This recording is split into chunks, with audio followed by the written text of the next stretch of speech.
Hello guys, இது உங்கள் cracker these academy. நம்ம அகராதிர் காண்கோட கடைசி பாட்டு வந்தாச்சு. 10ஆம் வகுப்பு இயல் 9ல் கூடிய அகராதிர் காண்க ரொம்ப முக்கியமானது நாலுமே. ஆல்ரெடி வந்து பார்த்திங்கன்னா டிஎன்பிசி குரூப் 4ல் வந்து பார்த்திங்கன்னா மேட்ச் த ஃபாலோயிங்கில் வந்து பார்த்திங்கன்னா அது கேட்டிருக்காங்க. ஃபஸ்ட்டு பாருங்கள், ஆசுக் கவி அப்படின்னா கொடுத்த பொருளை உடனே பாடும் கவிஞரை வந்து பார்த்திங்கன்னா ஆசுக் கவின்னு சொல்லுவாங்க. இதுக்கு இன்னொரு பொருள் வந்து பார்த்திங்கன்னா பாடு என்னும் சொன்னவனே வந்து பார்த்திங்கன்னா பாடுகின்ற புலவரை வந்து பார்த்திங்கன்னா ஆசுக் கவி என்று அழைப்பார்கள். சரிங்களா?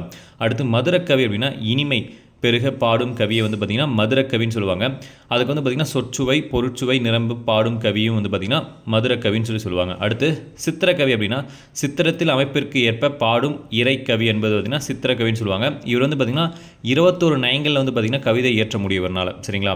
கடைசி பாருங்கள், வித்தார கவி அப்படின்னா விரித்து பாடும் புலவரை வந்து பார்த்திங்கன்னா வித்தார கவி. ஸோ விரிவாக பாடினா அவர் என்ன சொல்லுவாங்க? வித்தார கவி.